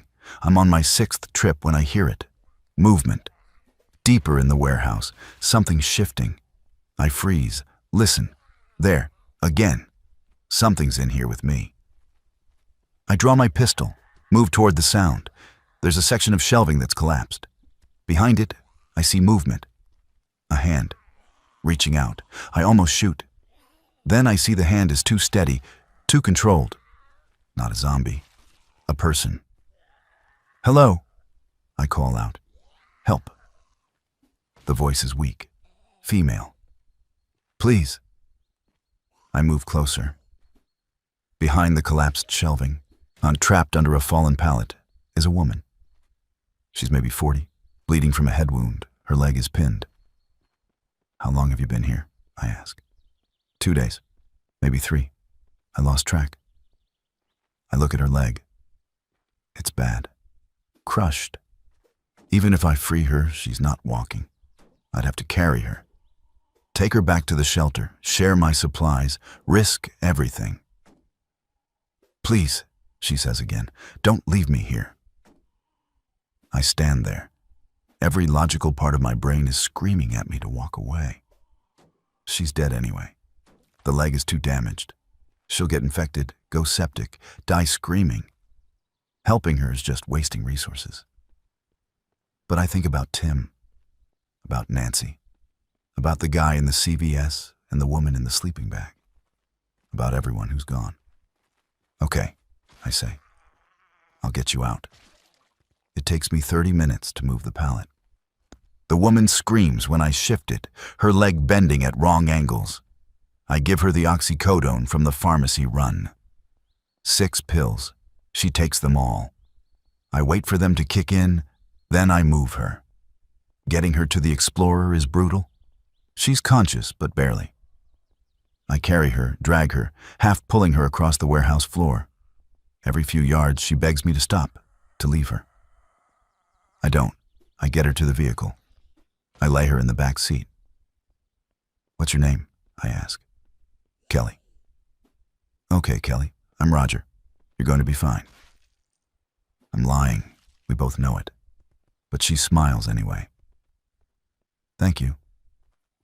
I drive back to the shelter. It takes an hour. Kelly drifts in and out of consciousness. I talk to her the whole way, keeping her awake. Asking about her life before. She was a teacher, 3rd grade. She loved it. She has a daughter somewhere. Or had a daughter. She doesn't know if she's alive. I tell her we'll find out. More lies. At the shelter, I carry her inside. It's the first time another person has been in this space. It feels wrong, invasive. But I set her on the cot in the spare room, and I start working on her leg. I'm not a doctor. I don't know what I'm doing. But I clean the wound. I set the bone as best I can. I wrap it. I give her antibiotics. I give her water. I tell her to rest. She grabs my hand. Why are you helping me? I don't have a good answer. Because I can. She passes out. I sit there watching her breathe, wondering if I just made the biggest mistake of my life, wondering if she'll turn, wondering if I'll have to shoot her. Day 763. Kelly's still alive. Fever's high. The leg looks bad. I don't think she'll make it. I give her more antibiotics. Change the bandages. She's delirious, talking to people who aren't there. Her daughter, her husband. She thinks I'm her husband at one point. I play along. What else can I do? Day 764. Kelly dies at 03:47 hours. One moment she's breathing, the next she's not. Just stops. I wait to see if she'll reanimate. She doesn't. Whatever the infection is, it needs living hosts. The dead stay dead unless they died from a bite. I wrap her in a sheet. I carry her outside. I bury her in the woods, far from the shelter. I don't mark the grave. I just fill in the hole and walk away. Back in the shelter, I clean everything she touched. I bleach the cot. I'm paranoid about contamination, even though I know it doesn't spread that way. I can't help it. That night, I drink the last of the whiskey I found. I don't care about the hangover. I just need to not think for a while. Day 765. I wake up and everything hurts. My head, my body, my soul, if I have one left. I check the inventory. The haul from the Costco is massive. I have enough food for 8 months, maybe more. I should feel relief. Instead, I just feel numb. I helped Kelly and she died anyway. What was the point? Did it matter that she didn't die alone under a pallet in a warehouse? Does any of this matter? I don't know. I don't know anything anymore. Day 770. Back to routine. Inventory at 800. Exercise. Monitor the cameras. Listen to the radio. Eat. Sleep. Repeat. Kelly's death is fading into the background. Just another thing that happened. Just another body to add to the count. Day 784. The woman in Ohio is still broadcasting. She's more desperate now. Begging for people to come. She has food, she says. Safety. Community. I think about telling her about Kelly. About how I tried to save someone and it didn't work. About how people die anyway. But I don't respond. I just listen to her voice, night after night, until it becomes white noise. Day 798. I find a working laptop during a supply run. It's in a house, sitting on a desk like someone just stepped away. I bring it back. The battery's dead, but I can charge it with the shelter's power. When it boots up, I find files, photos, a family, mom, dad, 2 kids. They're smiling in every photo. Vacations, birthdays, normal life. There's a journal on the computer. I read it. The entries start normal. Work stuff, family stuff. Then the outbreak. The dad writing about barricading the house, about rationing food, about his wife getting sick, about putting her down when she turned, about making the decision to end it for him and the kids rather than wait for the inevitable. The last entry is dated day 42. I'm sorry. I'm so sorry. But this is better than the alternative. I close the laptop. I don't look at the photos again. Day 810. 2 years and 8 months. The numbers keep climbing. I keep surviving. The routine keeps me sane. Or maybe it's keeping me crazy and I just don't realize it anymore. Day 825. The shortwave picks up a new broadcast. Military, or someone pretending to be military. They're talking about reclamation zones. Areas they've cleared of infected. They list coordinates. I plot them. They're all over the map. Colorado, Montana, northern Michigan. Too far. Too risky. But it's something. Evidence that there's still organized resistance out there. Day 838. I need to make another run. The Costco haul is lasting, but I'm burning through other supplies. Ammunition, fuel, replacement parts. I make a list. Prioritize. Plan routes.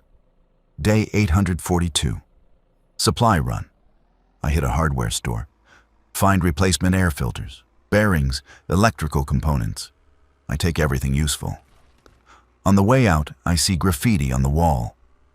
We are the walking dead. Grammatically incorrect, but philosophically accurate. Day 855.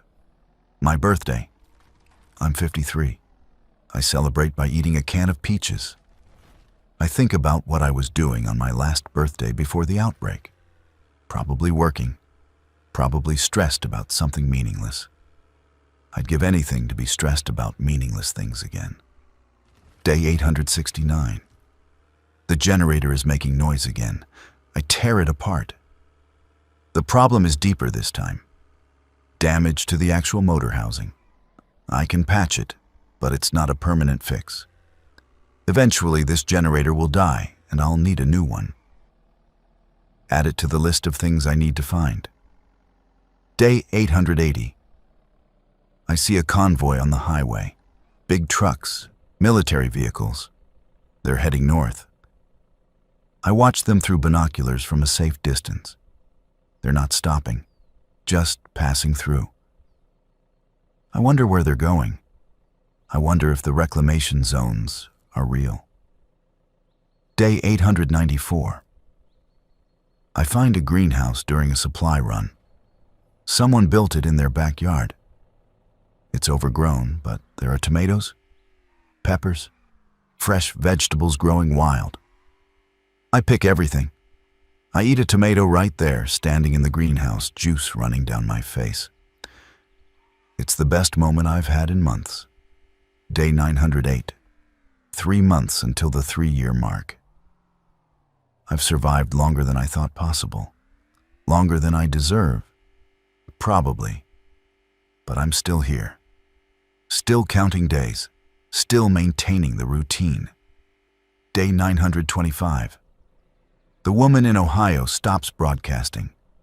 I scan for her frequency every night for a week. Nothing. Either she gave up or something happened to her. I'll never know which. Her voice is just gone, like so many others. Day 939. I'm down to 23 cans of food. The rice and beans are running low again. The cycle continues. I need to make another run.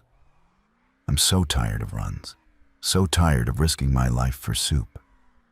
Day 952. Supply run. A small town 12 miles south. I find a grocery store. The back room has a freezer that someone was using for storage. It's not cold anymore, but there are cans inside. I take them all. On the way out, I encounter a zombie. It used to be a cop. Still wearing the uniform. The badge says Deputy Harris. I put Deputy Harris down with a headshot. I'm sorry, Deputy Harris. I'm sorry this happened to you. Day 966. The cameras show a pack of wild dogs on the property. 6 of them. They're thin but healthy. Hunting. They chase a deer through the clearing. The deer gets away. The dogs move on. I wonder if they're dangerous. If I should shoot them. I decide to leave them alone. They're just trying to survive. Like me. Day 980. I hear a new broadcast. A kid. Can't be older than 15. He's reading from a book, just reading chapters of some novel, broadcasting it out into the void. I listen. It's a fantasy novel. Dragons and wizards and magic. It's escapism in its purest form. I listen to 3 chapters before he signs off. He says he'll broadcast again tomorrow. I make a note to tune in. Day 994. The kid is still broadcasting. Different book now. Science fiction. I listen every night. His voice is my only human contact. I wonder where he is. I wonder if he's alone. I wonder if he knows someone's listening. Day 1000. 1000 days. I mark it on the wall. 1000 tally marks. Each one is a victory. Each one is a reminder that I'm still alive. I eat 2 cans of food to celebrate. Chicken soup and green beans. They taste like survival. That night, I think about everything that's happened. Everyone I've lost. Everyone I've seen die or dead. The weight of it should crush me. Maybe it has. Maybe I'm crushed and I just don't realize it because I'm still moving, still functioning, still surviving. But I'm here, against all odds. Despite everything, I'm still here. And tomorrow I'll wake up. I'll check the cameras. I'll do inventory. I'll maintain the routine. Because that's what you do.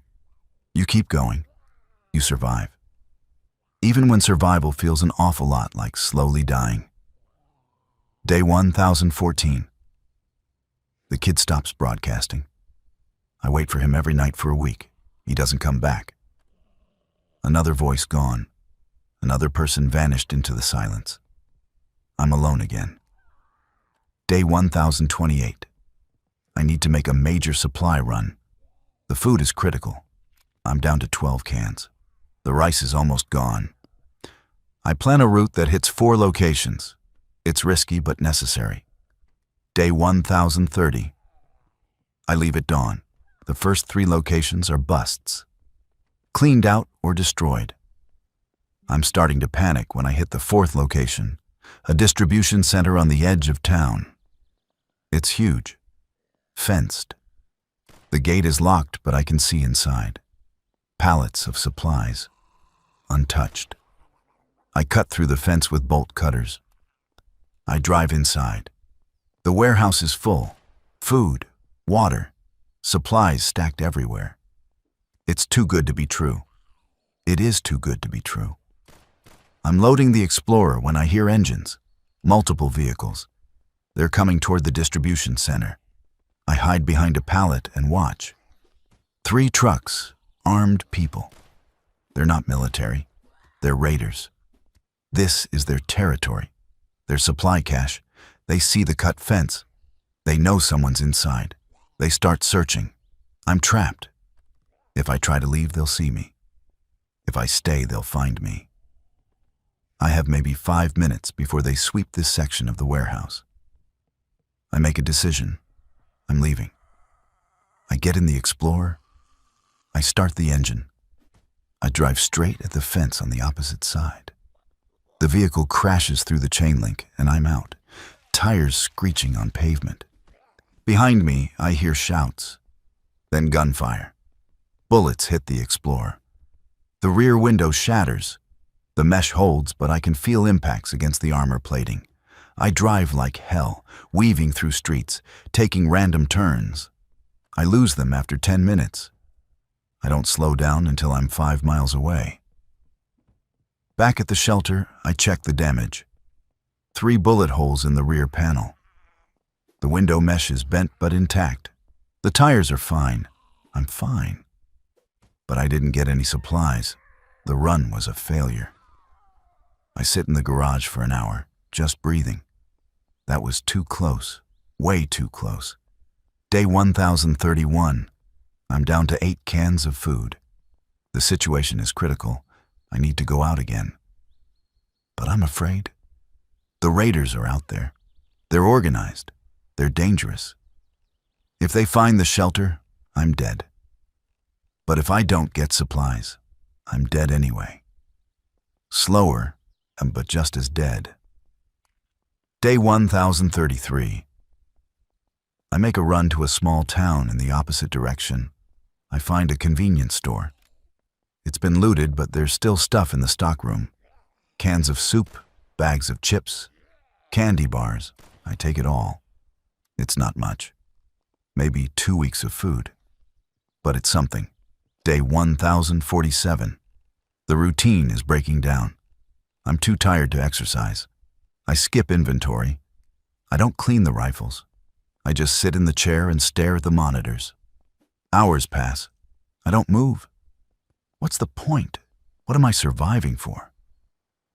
Day 1054. I hear a broadcast on the shortwave. A group calling themselves the Restoration Initiative. They claim they're rebuilding, creating safe zones, restoring power grids. They give coordinates to their main base. It's in West Virginia, 200 miles from here. I think about going. Actually think about it seriously. Pack up everything, load the Explorer, drive to West Virginia, see if it's real. Then I think about the Costco, about the FEMA camp on the radio, about every other promise of safety that turned into death. I don't go. I stay in my shelter, in my concrete box, alone. Day 1068. 3 years, 1,095 days, accounting for leap year. I'm still here, still alive. I make another tally mark on the wall. The marks stretch across the entire shelter now. A visual representation of time passing, of survival. I should feel something, pride, relief, anything. Instead, I just feel tired. Day 1082. The food is down to 4 cans. I need to make a run. I don't want to. I'm so tired. But I force myself. I plan the route. I load the weapons. I go. The run is successful. I find a farmhouse with a stocked pantry, and the owners must have left in a hurry. There are still plates on the table, food half-eaten and molded. But the pantry is full. I take everything. On the way back, I see a message spray-painted on a billboard. If you're alive, you're needed. Go north. I drive past it. I'm not going north. I'm going back to my shelter, back to my routine, back to surviving. Day 1095. I'm cleaning the rifles when I realize I'm crying, not sobbing, just silent tears running down my face. I don't know why. I don't know what triggered it. I just let it happen. When it stops, I feel empty, hollowed out. Day 1109. The shortwave is almost completely silent now. I scan through frequencies for hours and find nothing. Just static. The world feels dead. Maybe it is. Maybe I'm the last person left, and I just don't know it. Day 1123. I find a bottle of sleeping pills during a supply run. I stare at them for a long time. It would be so easy. Take them all. Go to sleep. Not wake up. No more hunger. No more fear. No more loneliness. I put the bottle in my medical supplies. I tell myself it's just in case, for emergencies. But I know the truth. I'm keeping them as an option. A way out if things get too bad. Day 1137. The generator dies.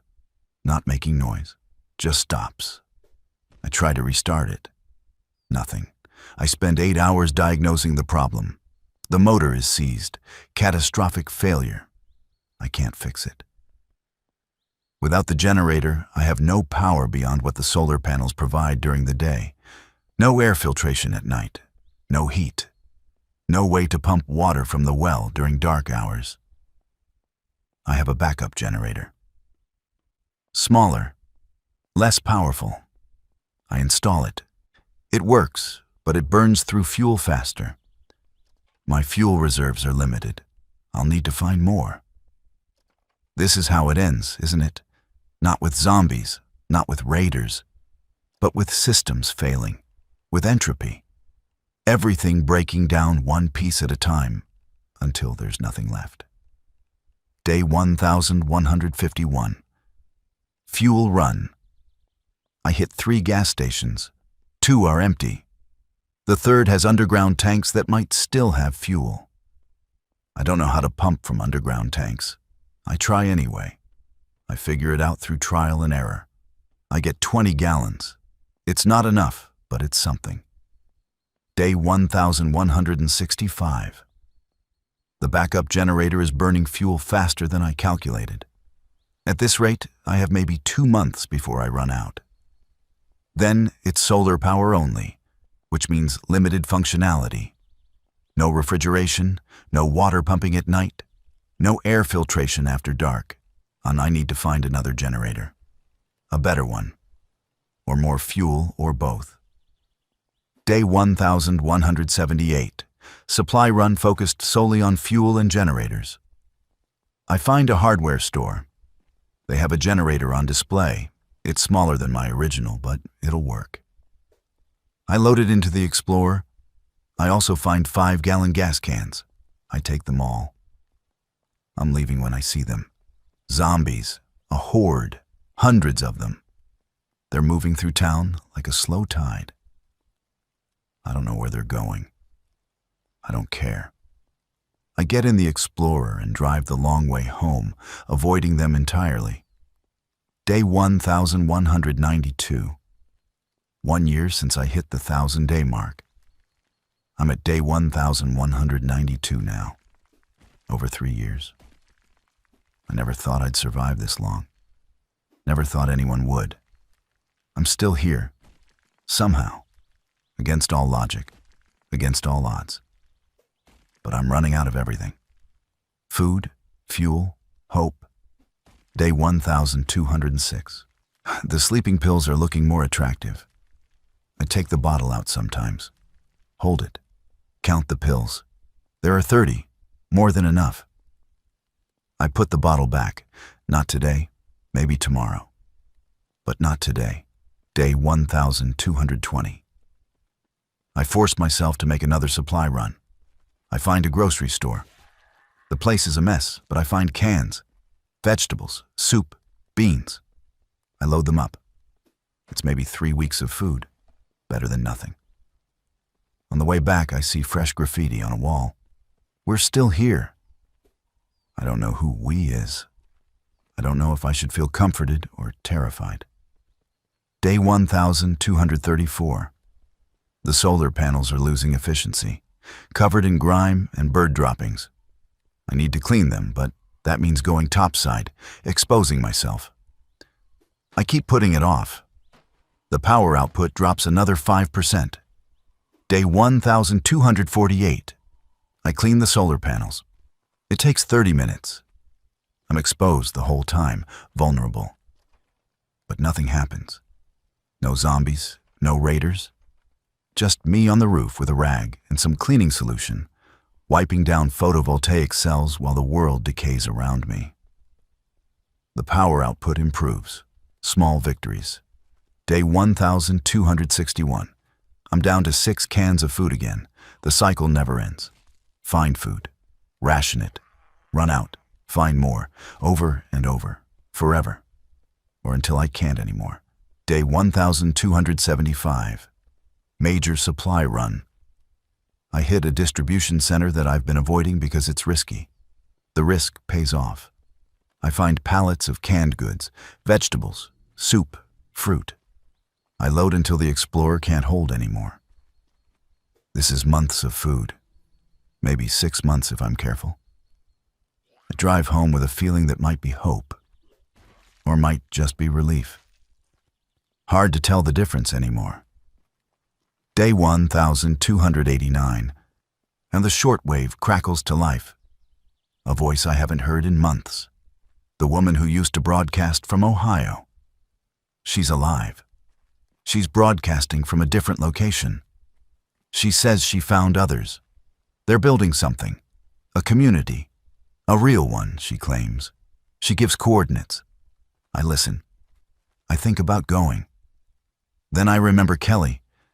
I remember the Costco. I remember everything that's happened. I don't respond. I just listen to her voice, talking about gardens and livestock and people working together. It sounds nice. It sounds like a dream. Dreams get you killed in the apocalypse. Day 1303. I'm sitting in the chair, staring at the monitors, when I realize I can't remember what my brother's voice sounded like. Tim. I try to remember. I can't.